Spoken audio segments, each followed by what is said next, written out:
UP league T20 का आगाज जोरों शोरों पर है।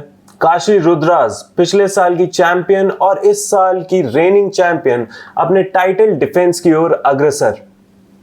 आज हमारे साथ जुड़े हैं काशी रुद्रास के फील्डिंग कोच।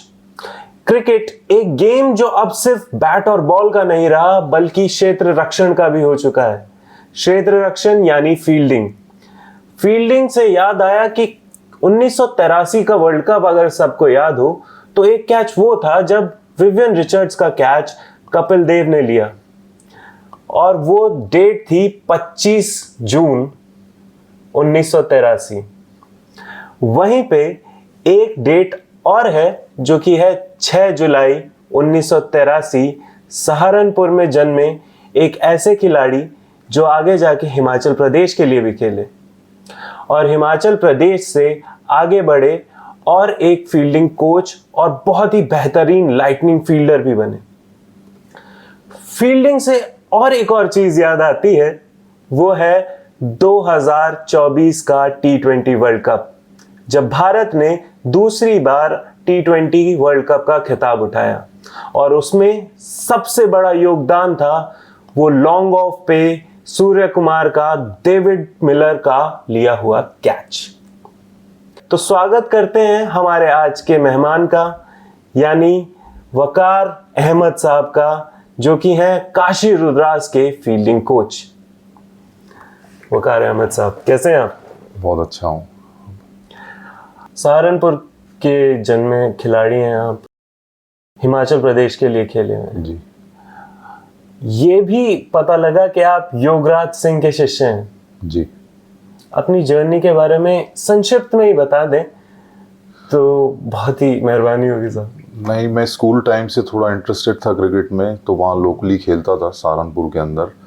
तो हम 3-4 फ्रेंड्स थे, तो उसने मुझे सजेशन दिया, एक हमारे सीनियर ने हमें सजेशन दिया बल्कि तीनों को, कि यहाँ पर DAV कॉलेज है चंडीगढ़ में, तो जहाँ सहारनपुर है उसके नज़दीक हरियाणा पंजाब नज़दीक है और वहाँ आप जाइए, वहाँ स्कॉलरशिप की सुविधा है। अगर आपकी स्कॉलरशिप हो गई तो आपकी लॉजिंग, बोर्डिंग, क्रिकेट सब आपका ना आसान हो जाएगा।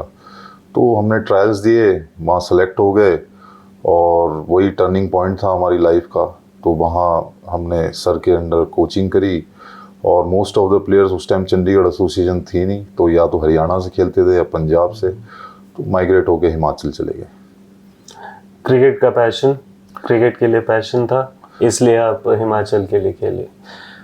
काशी रुद्रास के बारे में बात करते हैं। पिछले साल की चैंपियन टीम इस साल डिफेंडिंग चैंपियंस की तरह खेलेगी। क्या लगता है कि इस बार कुछ अलग करने वाले हैं? इस बार क्या ट्रॉफी वापस काशी रुद्रास ही जीत के ले जा रही है? ऑफ कोर्स हम लोग ये इस बार और स्ट्रॉन्ग है, क्योंकि इस बार जो ऑक्शंस हुए थे उसके अंदर हमारे कोचिंग मैनेजमेंट ने और जो हमारी मैनेजमेंट फ्रेंचाइज से आई थी उन्होंने बहुत अच्छे प्लेयर्स को पिक किया है और कॉम्बिनेशन को और स्ट्रॉन्ग बनाया लास्ट ईयर से। तो मैं बहुत कॉन्फिडेंट हूँ कि इस बार भी हम लोग उससे अच्छी परफॉर्मेंस करेंगे। As a fielding coach, T20 cricket को आप जिस नज़रिए से देखते हैं, there is a lot of importance of fielding, कि अगर यहाँ से एक टीम 10-20 रन भी बचा लेती है या एक प्लेयर चाहे वो चौका जाते जाते वो सिर्फ 2 रन दे रहा है उस बॉल पे, तो उसका बहुत बड़ा इम्पैक्ट होता है। ओवरऑल मैं ये कहता हूँ कि फील्डिंग T20 क्रिकेट में बैटिंग बॉलिंग के इक्वल हो जाती है, क्योंकि आपने इंट्रोडक्शन में ही कहा कि जैसे कि सूर्य कुमार यादव ने एक कैच, सब इनिंग्स भूल गए आदमी, बॉलिंग बुमराह की, कि उस कैच की वजह से हम वर्ल्ड कप जीते हैं, लेकिन वो क्रेडिट जाता नहीं है जिन लोगों ने और परफॉर्मेंस की थी। लेकिन एज ए फील्डिंग कोच मैं ये मानता हूँ कि बैटिंग बॉलिंग के इक्वल हो जाती है फील्डिंग। तो फील्डिंग की इम्पोर्टेंस बहुत ज़्यादा है T20 में, क्योंकि अगर विकेट फ्लैट है, बॉलर अपना ट्राई कर रहा है, विकेट्स नहीं आ रहे हैं और एक डायरेक्ट हिट लग जाती है और कोई बोनस विकेट मिल जाती है या एक एक्स्ट्राऑर्डिनरी कैच हो जाता है, तो मोमेंटम शिफ्ट करता है गेम का। फील्डिंग की बात रही, बहुत सारे यंग प्लेयर्स हैं जो कि अपने आप अपना प्रदर्शन दिखाने की ओर अग्रसर होंगे इस समय। बहुत सारे फील्डर्स होंगे आपके नज़र में, तो कुछ प्रोस्पेक्ट्स ऐसे जो कि बहुत ज़्यादा ही ट्रेल ब्लेजिंग फील्डिंग कर रहे होंगे ग्राउंड के अंदर खेलते हुए, तो हम जान सकें तो। नहीं, जितने प्रैक्टिस सेशंस हुए हैं वैसे तो मैं किसी का इंडिविजुअली ऐसा नहीं कहूँगा, लेकिन कुछ फील्डर्स दिखे हैं, जैसे अल्मास शौकत है हमारी टीम में, और एक प्लेयर इन्होंने कानपुर से जो बाई किया है जसमीर सिंह, वो अच्छे सर्कल के फील्डर हैं। हमारे captain Karan Sharma and Prince Yadav है, और शिवा सिंह है हमारे पास। और लेकिन मैं ये नहीं कहूँगा कि बाकी लोग, एक नया प्लेयर भी आया है घनश्याम, वो भी बहुत लाइटनिंग है फील्ड के अंदर जितना मुझे दिखा है, लेकिन ग्रुप बहुत ओवरऑल अच्छा है। इवन शिवम मावी जो हमारे फास्ट बॉलर हैं, इंटरनेशनल प्लेयर हैं, वो भी बहुत अच्छी फील्डिंग करते हैं। तो ओवरऑल मुझे ऐसा लगता है कि टीम पूरी तैयार है इस टूर्नामेंट के लिए, फील्डिंग के लिए। Since T20 game is full of energy, there's a burst of energy.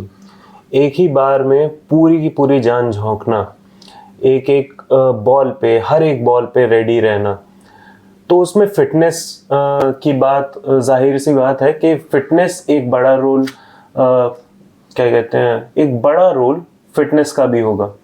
Of course fitness का बहुत मेन रोल है, मेजर रोल है, अगर आप बैटिंग कर रहे हो, बॉलिंग कर रहे हो या फील्डिंग कर रहे हो, क्योंकि ये आउटडोर स्पोर्ट्स है और इसमें बहुत ज़्यादा भागना पड़ता है, तो फिटनेस का बहुत बड़ा इम्पोर्टेंट रोल है। हमारी टीम के साथ एसएनसी जो कोच हैं मिस्टर सतीश, वो चेन्नई के हैं, वो काफ़ी वर्क कर रहे हैं बच्चों के साथ, लेकिन लाइक ओल्डर डेज ऐसा नहीं है कि आदमी पहले कैंप में जाता था तो वहीं ट्रेनर देखता था।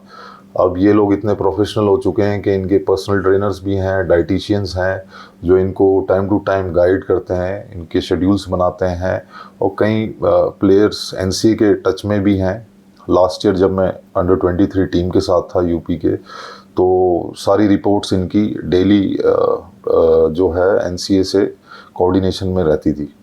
तो आजकल टाइम चेंज हो चुका है, लेकिन जितना हम इनपुट दे सकते हैं इस 10 दिन के कैंप में या इस 20 दिन में, तो हम कोशिश कर रहे हैं उन स्ट्रैटेजीज़ के ऊपर, वो सारी चीज़ों के ऊपर। सो डेटा साइंसेस का भी बहुत बड़ा रोल होगा इसमें, कि एक प्लेयर कितने सेकंड्स में इतने लैप्स रन कर पा रहा है, और पिकअप एंड थ्रो कैसा है, कितनी बार वो हिट कर रहा है, तो उसके स्टैट्स भी रखते होंगे।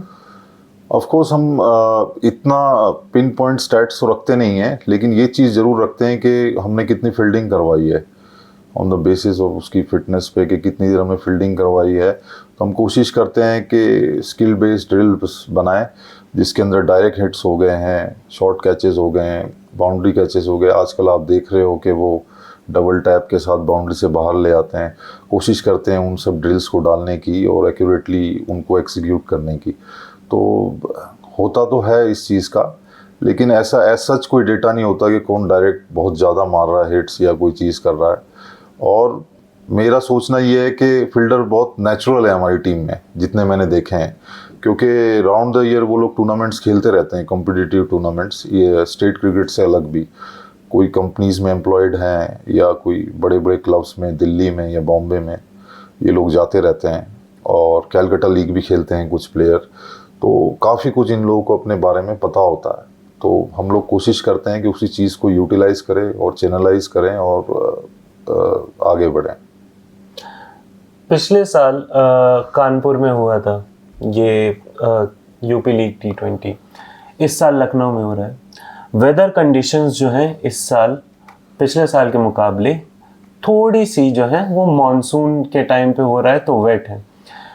अडेप्टिव फील्डिंग की हम बात कर रहे हैं, वेट ग्राउंड होगा, बॉल गीली होगी, ग्राउंड में भागते भागते हो सकता है कि बहुत ज़्यादा फिसलन का भी देखने को मिले कि प्लेयर्स फिसल रहे हैं, और इंजरी का भी डर होगा। तो ऐसे टाइम्स पे अडेप्टिव फील्डिंग और उसके लिए फील्डर्स को प्रिपेयर करना, इसके पीछे भी क्या कहते हैं, बहुत सारी स्ट्रैटेजीज होंगी आपकी। ऐसा नहीं है, क्योंकि मैं ये सोचता हूँ कि ये प्लेयर्स राउंड द ईयर यहीं रहते हैं, और ऐसा नहीं कि कोई रेनी सीजन में वेट ग्राउंड में खेलता नहीं। क्लब क्रिकेट वगैरह ये लोग खेलते रहते हैं, लेकिन फिर भी अगर कुछ ऐसा लगता है हमें तो वो इनपुट हम लोग प्रोवाइड करते हैं, क्योंकि इंजरी का डर रहता है। और जब गेम बहुत उस हाई मोड पे रहता है तो आदमी को पता नहीं लगता लेकिन इंजरीज होती रहती हैं। लेकिन जो भी इनपुट हम दे सकते हैं वेट फील्ड पे, फॉर एग्जांपल कि बॉल स्लो ट्रैवल करेगा तो आप उसको चेज करो और कोशिश करो कि भाई आप उसको काट पाओ, क्योंकि वेट फील्ड में ये सब चीज़ें होती हैं। लेकिन लास्ट ईयर भी कानपुर में 1-2 मैच में हमें वेट फील्ड मिली थी, लेकिन यहाँ मुझे लगता है कि जब टूर्नामेंट शुरू होगा तो ऑलमोस्ट मानसून जा चुका होगा। लेकिन हम लोग जो भी चीज़ होगी उसको फेस करेंगे और हमारा इनपुट हमेशा रहेगा उस चीज़ के लिए। अंत में जाने से पहले साहब एक इम्पॉर्टेंट सवाल, काशी रुद्राज का फोकस इस साल जीत पर है, तो क्या सिर्फ काशी रुद्राज जीतना चाहती है या फिर यूपी क्रिकेट एसोसिएशन को कुछ नया भीरे भी दे के जाएगी? मेनली तो हम जीतना चाहते हैं, क्योंकि फ्रेंचाइज बहुत एफर्ट लगा रही है, फ्रेंचाइज हमें बहुत फैसिलिटी दे रही है और फ्रेंचाइज भी ये चाहती है कि हमारा नाम हो, और प्लेयर पर्सनली भी ये चाहते हैं कि भी हम लोग जीते, और हम सब इसीलिए यहाँ पर आए हैं। तो ये तो है ही। और सेकेंडली मैं ये सोचता हूँ कि यहाँ से अच्छे प्लेयर मिलें जो कि हम स्टेट को दे पाएँ उनकी। सैयद मुश्ताक के लिए बेसिकली ये 2020 है तो स्टेट लीग होती है सैयद मुश्ताक, उसमें कुछ प्लेयर्स दे पाएँ और वो प्लेयर वहाँ से अच्छा करके जो इंडियन प्रीमियर लीग है उसमें जाएं। तो लास्ट ईयर का आपका एग्जांपल है समीर रिजवी है, चिकारा, स्वास्तिक चिकारा जो कि दिल्ली डेयरडेविल्स में थे, और एक अपने समीर रिजवी बहुत ही हाई प्राइस पे जो है चेन्नई सुपर किंग में गए हैं।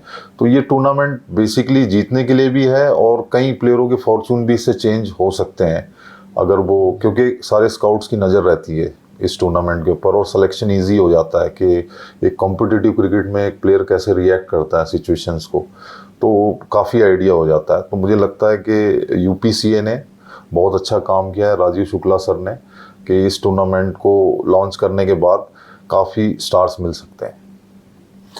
धन्यवाद वकार अहमद साहब, आपने अपना वक्त हमें दिया और I am really thankful to you for this interview. So this is me, Akash Thapa, with executive producer Vishwanath Hariharan, Cricket Times, signing off. If you like this video, please subscribe to our YouTube channel. Thank you.